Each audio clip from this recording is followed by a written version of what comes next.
Viewers, আবার আসলাম আপনাদের মধ্যে। অসংখ্য ধন্যবাদ সবাইকে। আসসালামু আলাইকুম। আজকে ছোট্ট দুই একটি কথা বলবো, ছোট্ট করে দুই একটি কথা বলে আপনাদের কাছ থেকে বিদায় নেব। বাস্তবতার আলোকে সমাজের দৃশ্যমান যে বিষয়গুলি আমরা প্রতিনিয়ত পেশ করতে হয়, কিছু অহংকারী লোক আমাদের মধ্যে, আমাদের সমাজের সব জায়গায় বিদ্যমান, বিরাজমান। ওদেরকে পেশ করা, ওদেরকে করা, এই প্রতিনিয়ত ওদেরকে মোকাবেলা করতে আমাদের সবাইকে বাস্তব জীবনে হিমশিম খেতে হচ্ছে। এই ধরনের একটি এক্সাম্পল আপনাদের সামনে আজকে আমি উপস্থাপন করছি। সম্মানিত ভিউয়ার্স,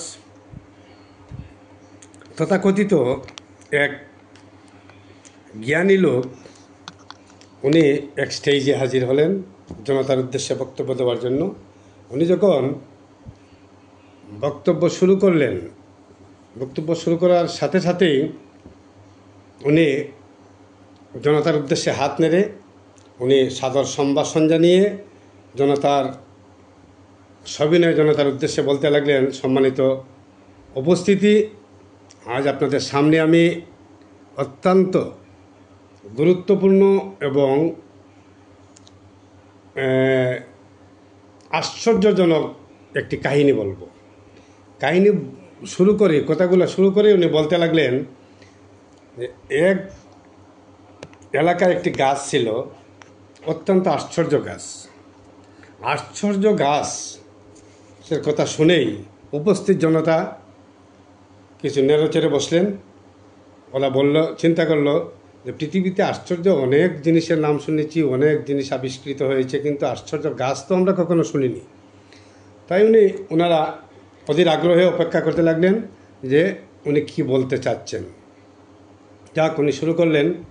উনি প্রথমত বললেন যে এক এলাকার মধ্যে এক জঙ্গল ছিল। এই জঙ্গলে একটি গাছ ছিল।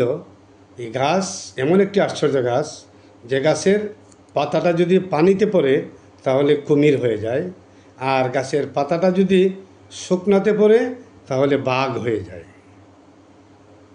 অত্যন্ত অধীর আগ্রহের বিষয়, অত্যন্ত মনোযোগ সহকারে শুনতেছিলেন।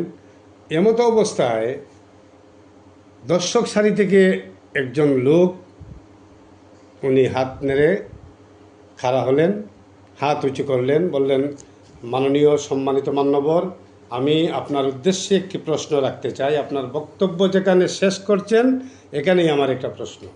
উনি বললেন, না, এখন ফ্লোর দেওয়া যাবে না, আমাকে বলতে দিন।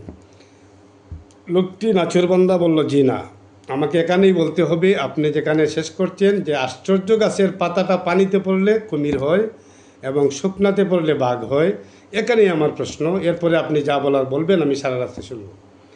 যাক, জনতা অনেক রিকোয়েস্ট করলো, ওনাকে বললো যে উনি কী বলতে চান ওনাকে বলতে দেন। লোকটি বলল যে, মাননীয় মহাশয়, গাছের পাতা যদি শুকনাতে পড়ে তাহলে বাঘ হয় এবং পানিতে পড়লে কুমির হয়। এখন আমার এখানে সম্পূরক একটি প্রশ্ন আপনার কাছে। এই গাছের পাতাটা যদি অর্ধেক অর্ধেক পানিতে পড়ে, অর্ধেক শুকনাতে পড়ে, তাহলে এই পাতাটা কি হবে?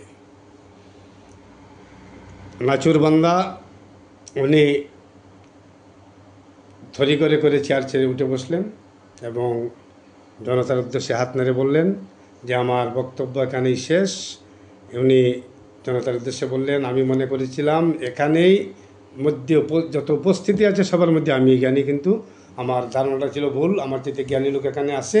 উনি আখেরি দাওয়ানা বলে ওনার বক্তব্য এখানে শেষ করে উনি জনতার উদ্দেশ্যে হাত নেড়ে এখান থেকে সভা মঞ্চ ত্যাগ করে বিদায় নিলেন। বক্তব্যর উদ্দেশ্যটা হলো, আমাদের সমাজে কিছু জ্ঞানী লোক আছে, কিছু অহংকারী লোক আছে, যারা প্রতিনিয়ত নিজেকে অত্যন্ত জ্ঞানী মনে করে।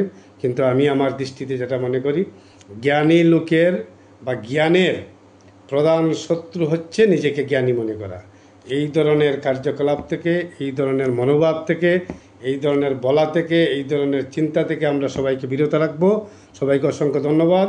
কেমন লাগলো আপনারা লাইক কমেন্টে জানাবেন এবং সাথে থাকবেন, ভালোবাসা দিবেন, ভালোবাসায় রাখবেন। ভালোবাসা মধ্যে আমরা আমাদের বাকি জীবন চালিয়ে যেতে চাই, একে অন্যের বাহুবন্ধনে থাকতে চাই। সবাইকে ধন্যবাদ। আসসালামু আলাইকুম।